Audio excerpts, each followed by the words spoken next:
편지, 히가시노 게이고. 프롤로그. 그 집을 표적으로 정한 데는 특별한 이유가 없었다. 굳이 이야기하자면 그 집의 상황을 약간 알고 있었기 때문이다. 하지만 치우씨가 범행을 하기로 결심했을 때 맨 먼저 떠오른 것은 그 집에 사는 오가타라는 할머니였다. 보기 좋은 흰머리를 깔끔하게 빗고 기품 있는 옷차림을 한 노인이었다. 수고했네. 젊은 양반이 애 많이 썼어요. 그러면서 작은 돈 봉투를 내밀었다. 나중에 보니 1,000엔짜리 지폐가 3장 들어있었다. 이삿짐 센터 일을 돕기 시작한 뒤 처음 받아보는 것이었다. 할머니의 표정에서는 이상한 눈치를 전혀 느낄 수 없었다. 주름 하나하나에도 친절함이 새겨져 있는 미소였다. 치우씨가 꾸벅 고개를 숙이자 선배가 야단쳤다. 이 녀석아, 제대로 고맙다는 말씀을 드려야지. 치우씨가 막 19살이 되었을 무렵이니 4년 전의 일인 셈이다. 도쿄의 고토구 기바에는 아직도 목재 도매상이 많이 남아있다. 에도 시대부터 그랬고 기바라는 지명도 거기서 유래한 모양이다. 치유씨는 오가타씨 집으로 가는 트럭 안에서 선배한테 그 집에 대한 이야기를 들었다. 오가타씨 집안 역시 예전에는 목재상을 했고 지금도 오가타 상점이란 상호를 갖고 있었다. 하지만 목재상이란 이름은 거의 형식적일 뿐이고 목재를 보관하는 곳으로 쓰이던 땅을 다른 목적으로 이용해 수입을 올리고 있는 모양이었다. 말하자면 너라도 먹고 사는 데는 어려움이 없을 거야, 분명히. 트럭 안에서 선배가 부럽다는 듯이 말했다. 주차장뿐 아니겠지. 틀림없이 아파트나 맨션도 갖고 있을 거야. 할머니 혼자서는 다 쓸 수도 없는 돈이 매달 뭉텅뭉텅 들어올 테고. 그러니 집을 사달라는 자식한테 돈을 척하니 내놓을 수 있었겠지. 아들이 이사할 집을 그 할머니가 사준 겁니까? 치유씨는 깜짝 놀라 물었다. 자세한 건 모르지만 아마 그럴 거야. 아들은 가업을 물려받지 않았대. 그러니 평범한 셀러리맨일 테지. 셀러리맨이 자기 집을 마련하는 게 어디 쉽겠어? 선배가 단순히 상상만으로 이야기하고 있는 건 분명했다. 하지만 오가타씨 집에 도착해보니 그런 상상이 크게 어긋난 건 아닐지도 모른다는 생각이 들었다. 일본식과 서양식을 절충해서 지은 건물인데 요즘 보기 드물게 단층집이었다. 말하자면 그만큼 대지가 넉넉한 집이란 뜻이다. 집 맞은편에는 유료 주차장이 있고 주차장 간판에는 오가타 상점이란 글자가 적혀 있었다. 남쪽으로 작은 집 한 채 정도는 더 지을 수 있을 만한 넓은 마당이 있었다. 그 마당에는 송아지만한 흰 개가 어슬렁거리고 있었는데 피레네 산맥에서 곰이나 늑대로부터 양을 지키기 위해 키우던 품종인 피레니엄 마운틴 독이라고 할머니가 가르쳐 주었다. 개는 치우시 일행을 보기 전부터 사납게 짖기 시작했다. 낯선 사람이 집에 들어올 거라는 것을 벌써 눈치채고 있었던 모양이다. 시끄러 요 녀석아. 서랍장에 상처가 나지 않도록 완충용 매트로 싸면서 선배가 투덜거렸다. 개는 개 집에 묶여 있었지만 치유시 일행이 작업하는 동안 내내 짖어댔다. 그래도 저런 녀석이 있으니 노인네 혼자 살아도 마음이 놓이겠지. 아마 평소에는 풀어놓고 키울걸. 도둑이 담 넘어 들어왔다가는 대번에 물릴 거야. 다른 선배가 말했다. 그날 이사는 함께 살던 장남 일가의 집만 다른 집으로 옮기는 것이었다. 장남은 40이 넘어 보이는 마른 남자였다. 말이 없고 이사에도 별 관심이 없다는 듯한 표정을 짓고 있었다. 뚱뚱한 그의 아내는 내내 들뜬 모습이었다. 떠나는 집보다 이제 막 장만한 새 집 생각만 하는 듯했다. 저 사람이 남편이군.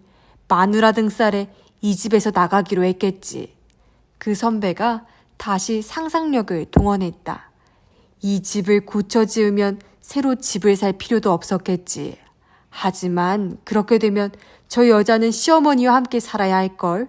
분명히 이 집 명의는 할머니 이름으로 되어 있을 거야. 말하자면 아들 식구가 얹혀 살고 있는 셈이겠지. 저 뚱보 며느리는 그게 내키지 않았을 테고 그래서 남편을 들볼까 집을 사달라고 했겠지. 저 봐, 저 며느리 표정. 마치 이제 자기 세상이 왔다는 얼굴이잖아. 선배는 입을 삐죽이며 웃었다. 짐을 모두 실은 뒤 치우 씨와 이삿짐 센터 직원들은 할머니에게 인사를 드렸다. 할머니는 새 집까지 따라가지 않을 거라고 했다. 잘 부탁해요. 할머니는 특별히 치우 씨에게 말을 걸어주었다. 아마 제일 어리고 경험이 없어 보였기 때문일지도 모른다. 치우 씨는 네 하며 고개를 숙였다. 그 뒤 1년쯤 지나 오가타 씨 집 근처로 이사하는 집이 있었다. 잠깐 쉬는 시간에 편의점에서 산 도시락을 먹고 치우 씨는 혼자 오가타 씨 집 앞에까지 가보았다. 위험 있는 돌담은 1년 전 그대로였다. 문 앞까지 간 치우 씨는 뭔가 이상하다는 느낌을 받았다. 무슨 이유 때문인지는 바로 알 수 없었지만 마당 옆을 지나가다 문득 깨달았다. 그 커다란 개가 지저대는 소리가 들리지 않았던 것이다. 돌담 옆에 서서 마당을 들여다보았다. 개 집은 그대로 있지만 개의 모습은 보이지 않았다.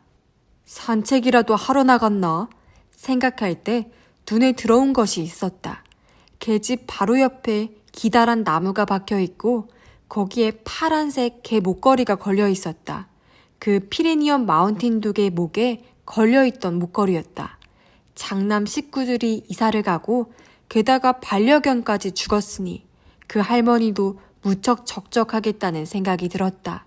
그때 치우 씨의 머리에 떠오른 것은 그런 생각뿐이었다. 부잣집 할머니가 혼자 살고 있다는 걸 알면서도 눈꼽만큼도 나쁜 마음은 품지 않았다. 실제로 그 뒤 3년 동안 치우 씨는 그 할머니 생각을 해본 적이 전혀 없었다. 만약 지금처럼 궁지에 몰리지 않았다면 평생 떠올릴 일이 없었을지도 모른다. 치우 씨는 그 집 옆에 와 있었다. 담으로 둘러싸인 일본식과 서양식을 절충해 지은 집은 조용히 그 자리에 있었다. 바람이 차게 느껴진다. 앞으로 한 달 뒤면 어깨를 잔뜩 움츠리고 다녀야 할 것이다. 그리고 연말 연시라고 해서 거리는 붐비고 사람들은 분주히 돌아다닐 것이다. 직장이 있으니 돌아다닐 수 있다. 돈이 있으니 연말 연시에도 마음이 들뜬다. 하지만 지금 내게는 직장도 돈도 없다. 크리스마스 케이크를 살 돈이 필요한 건 아니었다. 정월에 떡을 사고 싶은 것도 아니었다. 치우 씨에게 필요한 것은 오직 동생 나오키가 걱정 없이 대학에 진학할 마음을 먹게 할 수 있는 돈이었다. 치우 씨는 이런 공상을 했다. 우선 은행에 목돈을 정기예금으로 넣는다. 그걸 나오키에게 보여준다. 너한텐 이야기하지 않았지만 이만큼 저축을 해놓았어. 이것만 있으면 입시 전형료건 입학금이건 문제가 되지 않을 거야. 그러니 넌 아무 걱정할 필요 없어. 동생에게 그렇게 말해주고 싶었다. 치우 씨는 나오키가 대학 진학을 거의 포기하고 있다는 걸 알고 있다. 몰래 아르바이트를 한다는 것도 알고 있다. 직장을 구하러 돌아다니면 형이 화를 낼 테니 눈치채지 못하게 조심하면서 몰래 직원 모집 공고를 모으고 있다. 서둘러야 한다. 마음이 다급해졌다. 하지만 정기 예금을 넣을 돈이 없다. 돈을 벌 일자리도 잃고 말았다. 이삿짐 센터는 2달 전에 그만두었다. 직접적인 원인은 허리와 무릎이 좋지 않았기 때문이다. 애당초 정사원이 아니었기 때문에 영업적으로 자리를 옮겨달라고 할 수도 없었다. 이삿짐 센터 이외의 가구 운송 일도 했지만 그쪽 일도 끊어졌다. 손재주도 없고 기억력도 좋지 않았다. 자신 있는 거라곤 체력뿐이다. 그래서 그걸 살릴 수 있는 직장을 골랐는데 그게 오히려 화근이 되었다. 몸이 망가지자 어디서도 받아주지 않았다. 지난주까지는 음식 배달 일을 했다. 하지만 배달을 나갔다가 심한 요통 때문에 그만 음식통을 뒤집었다. 결국 그곳에서도 잘리고 말았다. 공사 현장에서 일하려 해도 이 몸으로는 무리였다. 사방팔방 아무리 둘러봐도 꽉 막혔다. 온 세상이 불경기라고 하지만 치우 씨가 보기에는 자기만 빼고 다른 사람들은 모두 풍족해 보였다.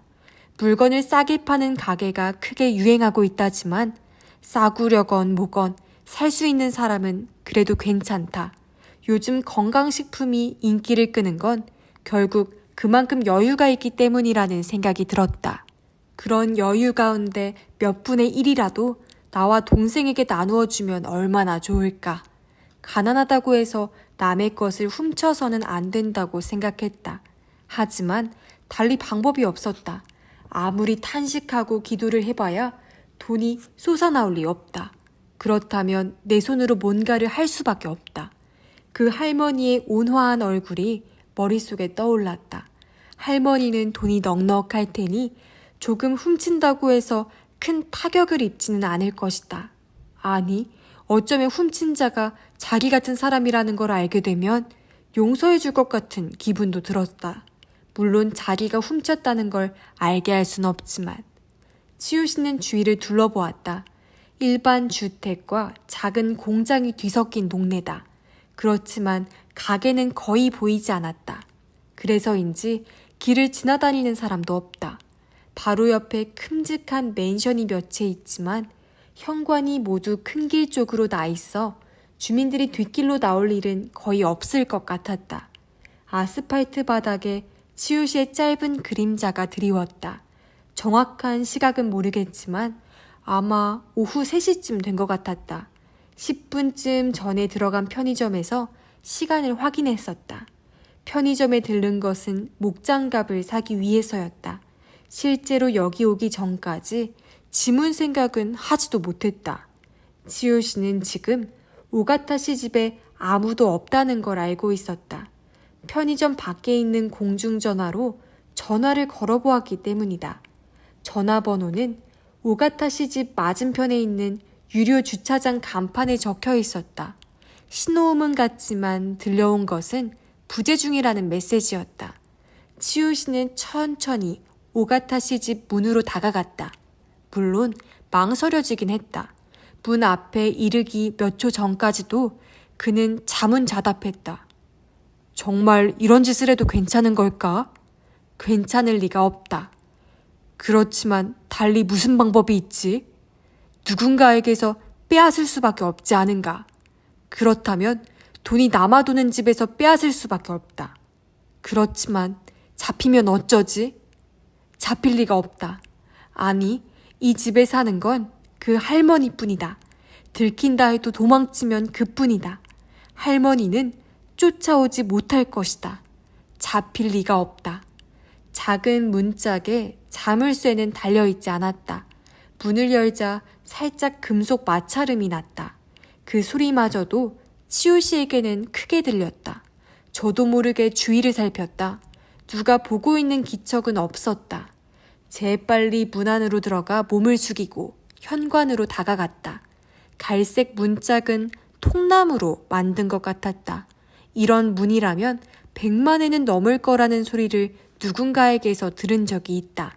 목장갑을 낀 손으로 손잡이를 잡고 위에 붙어있는 쇠 장식을 엄지손가락으로 내리려 했다. 하지만 내려가지 않았다. 역시 자물쇠가 걸려있는 모양이다. 하지만 그건 예상했던 일이다. 치우 씨는 발소리가 나지 않게 조심하면서 집 북쪽으로 돌아갔다. 마당이 있는 남쪽이 작업하기는 쉽지만 담 너머로 다른 사람들 눈에 띌 우려가 있다. 북쪽은 담과 집 사이의 간격이 좁기는 하지만 이웃집 벽이 바로 옆에 있어 큰 소리만 내지 않는다면 들킬 염려는 없을 것 같았다. 그리고 또 한 가지, 북쪽을 선택한 중요한 이유가 있었다. 그쪽에 낡은 창이 있다는 걸 기억하고 있었기 때문이다. 다른 쪽은 모두 알루미늄 셋이지만 거기만은 창틀이나 창살이 모두 나무였다. 당연히 잠금 장치가 샤시처럼 반달 모양으로 생긴 게 아니라 구식으로 끼워 넣는 것으로 되어 있다. 전에 이사하던 날 장남은 자기 어머니에게 그 창문은 보기도 좋지 않고 허술하니 알루미늄 샤시로 바꾸는 게 어떻겠느냐는 소리를 했었다. 그러자 그 점잖은 할머니는 불단이 있는 방만은 서양식으로 꾸미고 싶지 않다고 차분한 표정으로 대꾸했다. 그게 묘하게 기억에 남아 있었다. 문제의 그 낡은 창은 그때 그대로였다. 그걸 보고 치오 씨는 안도의 한숨을 내쉬었다. 알루미늄 샤시 창이라도 드라이버 하나로 분해해서 열 자신은 있다. 하지만 창을 여는데 걸리는 시간은 전혀 다르다. 나무는 쉽게 변형되지만 알루미늄은 그렇지 않다. 치오 씨는 허리에 찬 벨트에 꽂아둔 2개의 드라이버를 꺼냈다. 몇 가지 공구를 꽂을 수 있는 이 벨트는 이삿짐 센터 시절 선배한테서 얻은 것이다. 일자형 드라이버 2개를 2장의 창문 아래 틈새에 각각 꽂았다.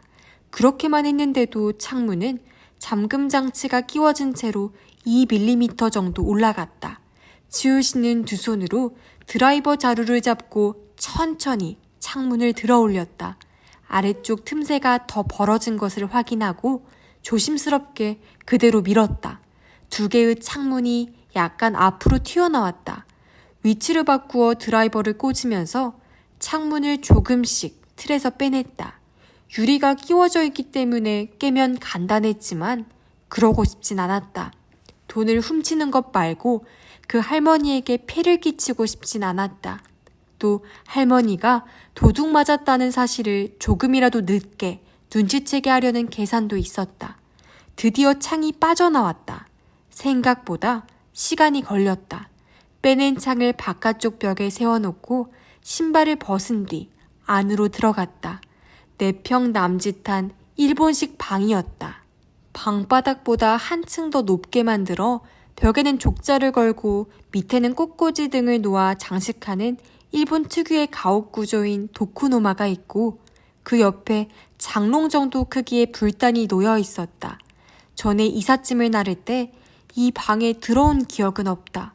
다다미는 요즘 나오는 것들에 비해 약간 컸다. 방 전체에 향 냄새가 배어 있었다. 미닫이 문을 열고 복도로 나왔다. 오른쪽으로 가면 현관, 왼쪽은 주방일 것이다. 치유 씨는 왼쪽으로 갔다. 주방 옆 식당에선 남쪽으로 난 마당이 내다보였다. 치유 씨는 거기 있는 유리문의 잠금 장치를 풀어둘 요량이었다. 빈집 털이를 하려면 일단 도주 경로를 확보해 두어야 한다는 이야기를 어디선가 들은 적이 있다. 주방과 식당은 각각 3평 정도 되었다. 둘 다 깔끔하게 정돈되어 있었다. 둥글고 작은 식탁 위에 텐진 군밤 봉투가 놓여 있었다. 문득 나오키가 그걸 좋아한다는 생각이 났다. 유리문을 살짝 열어둔 뒤 옆방으로 들어갔다. 그 방은 거실이었다. 넓이는 10평 남짓했다. 다다미가 일부 깔려있고 방바닥 한가운데를 네모나게 파고 그 안에 화로를 넣는 난방장치인 호리고타치를 쓸 수 있게 되어 있었다. 마루 쪽에는 가죽 소파와 대리석 테이블이 놓여 있다. 도저히 할머니 혼자 사는 집 같아 보이지 않았다. 안쪽에 또 다른 미닫이 문이 있었다. 그쪽에 일본식 방이 있다는 기억이 났다. 장남 부부가 침실로 쓰던 방이다. 치유 씨는 리빙보드의 서랍을 열어보았다. 하지만 돈이 될 만한 물건이 있는 것 같진 않았다. 방 안을 둘러보았다. 가구는 모두 비싸 보였고 벽에 걸린 그림도 값이 나갈 것 같았다. 하지만 그가 원하는 것은 현금이나 보석이었다. 주머니에 넣어 도망칠 수 있는 것이어야 한다. 그리고 그림을 훔쳐다 팔면 금방 꼬리가 잡힐 것이다. 부부가 쓰던 일본식 방을 살펴볼까? 그런 생각을 하며 걸음을 내딛다 바로 멈춰 섰다. 할머니가 중요한 물건을 넣어둘 만한 곳이 생각났기 때문이다. 치유 씨는 복도로 나와 불단이 있는 방으로 돌아갔다. 불단에는 서랍이 여러 개 있었다. 그걸 순서대로 열어보았다. 양초, 향, 낡은 사진 같은 것들이 빽빽하게 들어있었다. 5번째로 연 서랍에서 흰 봉투가 나왔다. 그걸 집어들자 가슴이 덜컥 내려앉았다. 그 무게와 두께에서 어떤 예감이 들었던 것이다. 조심조심 안을 들여다보고 숨을 멈췄다. 10,000엔짜리 지폐 다발이 들어있었다. 장갑을 벗고 안에서 한 장을 뽑아냈다. 그야말로 손이 벨 것 같은 새 지폐였다. 두께로 보아 100만엔 가까이 될 것 같았다. 이것만 있으면 충분하다. 다른 곳은 뒤질 필요도 없다. 봉투를 점퍼 주머니에 쑤셔 넣었다. 이제 남은 것은 빠져나가는 일뿐이다. 처음엔 창문을 원래대로 해두려고 했지만 지금은 그럴 마음이 없었다. 창문을 빠져나가려는 순간 문득 그 텐진 군밤 생각이 났다. 그걸 가져가면 나오키가 분명 좋아할 것이다. 셋이 함께 백화점에 갔다 돌아오면서 처음으로 어머니가 텐진 군밤을 사주셨다. 나오키가 막 초등학교에 입학했을 때였다. 어린 나이에도 단 것을 좋아하지 않던 동생이지만 그때는 좋아하며 먹었다. 맛도 맛이지만 껍질 벗기는 게 더 재미있었는지도 모른다. 좋은 선물이 될 것이다. 지효씨는 다시 복도로 향했다. 발소리엔 별 신경도 쓰지 않고 주방을 거쳐 식당으로 들어갔다. 식탁 위에 놓인 텐진 군밤 봉투를 집어들었다. 사온 지 얼마 안 되는 듯 내용물이 가득 차 있는 느낌이 들었다. 이제 어린애가 아니기 때문에 텐진 군밤을 봐도 나오키는 기쁜 표정을 짓진 않을 것이다. 실제로 그 시절만큼 기뻐하지는 않을지도 모른다.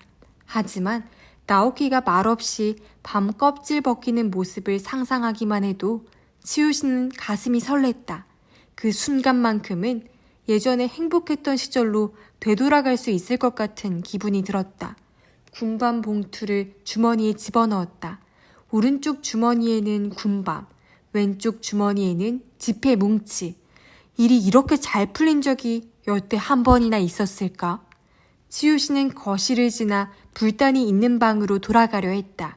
거실에는 값비싸 보이는 물건이 잔뜩 있었지만 더 이상 뭔가를 훔칠 마음은 없었다. 다만 이곳을 떠나기 전에 하고 싶은 일이 있었다. 거실로 가서 세 사람은 넉넉히 앉을 만한 소파 한가운데 걸터 앉았다. 갈색 가죽 소파는 보기보다 훨씬 부드럽게 그의 몸을 받아들였다. 치우시는 발을 꼬고 대리석 테이블에 놓인 리모컨으로 손을 뻗었다. 텔레비전 리모컨이었다. 정면에는 대형 와이드 텔레비전이 놓여 있었다. 이런 텔레비전을 운반한 적은 여러 차례 있었지만 그 화면을 제대로 본 적은 단 한 번도 없었다. 리모컨 스위치를 눌렀다. 화면에 와이드쇼 프로그램이 나왔다. 이름도 제대로 알 수 없는 연예 리포터가 왕년의 아이돌 가수가 이혼했다는 소식을 전하고 있었다. 치우씨에게는 아무런 상관도 없는 내용이지만 큰 화면을 독차지하고 있다는 뿌듯함이 느껴져 만족스러웠다. 채널을 바꿔보았다. 요리 프로그램이나 교육 프로그램, 그리고 시대극 재방송마저도 신선해 보였다. 리모컨 스위치를 눌러 텔레비전 화면을 끌 때였다. 바로 옆에 있는 미닫이 문이 살짝 열렸다. 그 문 밖에 잠옷차림의 할머니가 서 있었다. 상상도 못한 일이었고 인기척을 전혀 느끼지 못했기 때문에 치우씨는 잠깐 상황 파악이 되지 않았다. 할머니 또한 마찬가지였는지도 모른다. 치우씨를 바라보며 멍한 표정을 짓고 있었다. 그렇게 1, 2초가 지났을까? 치우씨는 소파에서 벌떡 일어섰고 할머니는 눈을 크게 뜬 채 뒷걸음질 치며 뭐라고 소리를 질렀다. 비명인지 무슨 말인지 치우씨는 알아들을 수 없었다. 어쨌든 그가 선택할 수 있는 길은 하나였다. 소파 등받이를 뛰어넘었다. 그 기세로 식당 쪽으로 달아날 생각이었다. 유리문을 열어둔 것은 이럴 때를 대비해서였다. 하지만 바로 그때 허리에 심한 통증이 왔다.